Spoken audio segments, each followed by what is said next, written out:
अस्सलाम वालेकुम जी, सब ਦਾ ਵਾਮ ਵੈਲਕਮ ਮੇਰੇ ਚੈਨਲ ਤੇ। ਜਿਸ ਤਰ੍ਹਾਂ ਅੱਜ ਕੱਲ ਇਲੈਕਸ਼ਨਸ ਦੇ ਦਿਨ ਨੇ, ਸਪੇਨ ਦੇ ਵਿੱਚ ਹੈ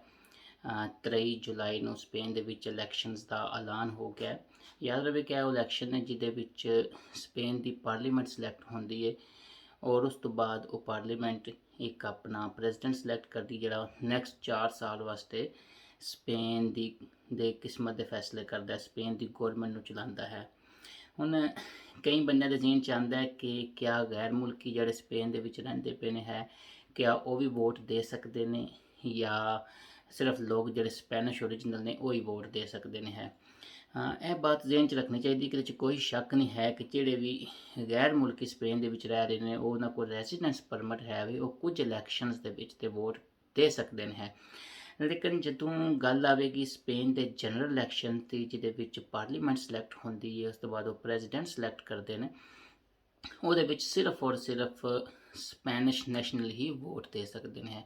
ਹਾਂ, ਉਹ ਸਪੈਨਿਸ਼ ਨੈਸ਼ਨਲ ਬਾਈ ਓਰੀਜਨ ਹੋਣ, ਯਾਨੀ ਕਿ ਸਪੇਨ ਦੇ ਵਿੱਚ ਪੈਦਾ ਹੋਏ ਨੇ, ਸਪੇਨ ਦੇ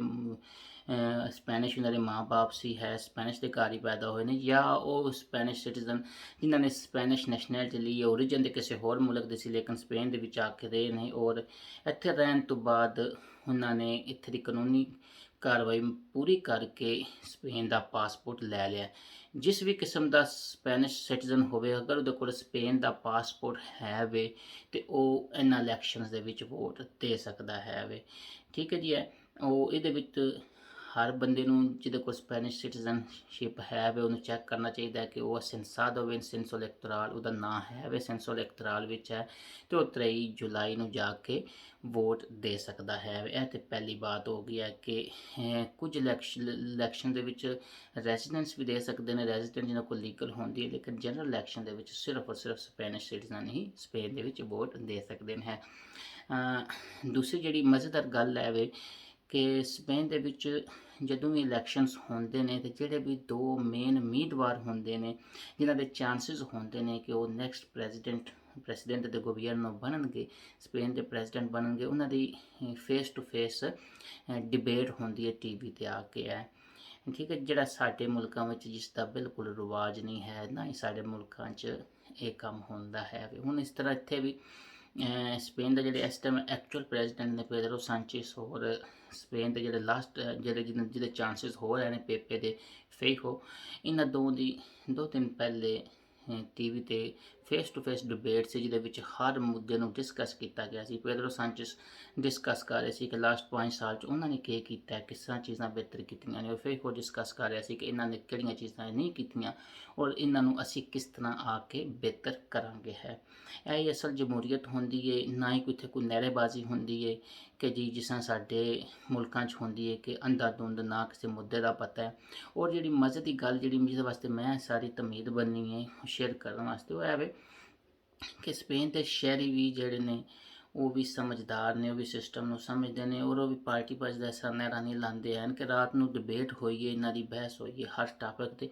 ਔਰ ਸੁਬਾਹ ਤੁਸੀਂ ਆਮ ਕਿਸੇ ਸਪੈਨਿਸ਼ ਸਿਟੀਜ਼ਨ ਨਾਲ ਗੱਲ ਕਰੋਗੇ ਜਾਂ ਸਪੇਨ ਦਾ ਸੋਸ਼ਲ ਮੀਡੀਆ ਦੇਖੋਗੇ ਤੇ ਉਸ ਦੇ ਉੱਤੇ ਵੀ ਮੁੱਦੇ ਦੇ ਉੱਤੇ ਡਿਬੇਟ ਹੋ ਰਹੀ ਸੀ ਹੈ ਕਿ ਪੇਦਰੋ ਸਾਂਚੇਸ ਠੀਕ ਸੀ ਜਾਂ ਦੂਸਰਾ ਠੀਕ ਸੀ, ਜਾਂ ਵਾਕਈ ਇਹਨਾਂ ਨੇ ਕੰਮ ਕੀਤਾ ਕਿ ਨਹੀਂ ਕੀਤਾ, ਜਾਂ ਕਿਸ ਬੇਸ ਤੇ ਇਹ ਕੰਮ ਬਿਹਤਰ ਹੋਇਆ ਸੀ ਤੇ ਇਹ ਇਸ ਨੂੰ ਬਿਹਤਰ ਕਰ ਸਕਦਾ ਹੈ ਵੇ,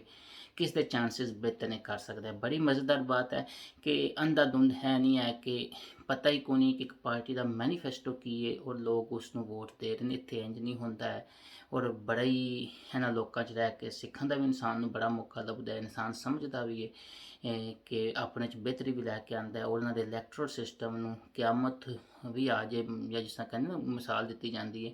ਕਿ ਲੇਕਿਨ ਇਹ ਆਪਣੇ ਡੈਮੋਕ੍ਰੈਟਿਕ ਪ੍ਰੋਸੈਸ ਨੂੰ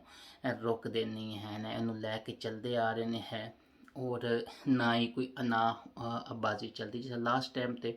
ਇੱਥੇ ਬਾਰਸਲੋਨਾ ਦੇ ਅਲਕਾਲਦੇ ਵਾਸਤੇ ਜਦ ਮੇਅਰ ਜਿਹਨੂੰ ਇੰਗਲਿਸ਼ ਕਹਿੰਦੇ ਨੇ ਬਣਨ ਵਾਸਤੇ ਵੋਟਿੰਗ ਹੋਈ ਸੀ, ਉਹ ਲਾਸਟ 10 ਸਾਲ ਤੋਂ ਜਿਹੜੀ ਪ੍ਰੈਜ਼ੀਡੈਂਟ ਜੇ ਇਹਨਾਂ ਦੀ ਮੇਅਰ ਸੀ ਬਾਰਸਲੋਨੇ ਦੀ, ਉਹ ਦੁਬਾਰਾ ਜਦੋਂ ਵੋਟਿੰਗ 'ਚ ਉਸਦੀ ਪਾਰਟੀ 1-2 ਵੋਟ ਥੋੜੀ ਪਿੱਛੇ ਸੀ ਲੇਕਿਨ ਉਸਨੇ ਵੀ ਦੂਸਰੀ ਪਾਰਟੀ ਨਾਲ ਜਿਹਨਾਂ ਨਾਲ ਅੱਗੇ ਬਹਿ ਕੇ ਉਹਨਾਂ ਨੇ ਮੇਅਰਸ਼ਿਪ ਲਈ ਸੀ ਉਹਨਾਂ ਨੂੰ ਦੇ ਦਿੱਤੀ ਸੀ ਔਰ ਤਾਂ ਕਿ ਸ਼ਹਿਰ ਦੀ ਬਿਹਤਰੀ ਵਾਸਤੇ ਮਜ਼ੀਦ ਇਕਦਾਮਾਤ ਹੋ ਸਕਣ। ਹੈ ਸਾਡੇ ਹਾਂ ਨਹੀਂ ਹੈ ਕਿ ਜਿਸ ਤਰ੍ਹਾਂ ਇੱਕ ਦੂਜੇ ਦੇ ਵੋਟ ਖੋਹ ਲਵੋ ਹੈ ਜਾਂ ਇੱਕ ਦੂਜੇ ਦੇ ਬੰਦੇ ਨੂੰ ਡਰਾ ਦੇਵੋ ਹੈ, है इंसान आस्ता आस्ता चलदा चलदा मुख्तलिफ मराहल दे विच अपने आप च तब्दीलियां लिया के इस मौके ते पहुंचदा है। बाकी जित्थे भी रवो जींदे बसदे रवो, फी अमान अल्लाह। अल्लाह सब दा हामी नासर होवे। टेक केयर, अल्लाह हाफिज़।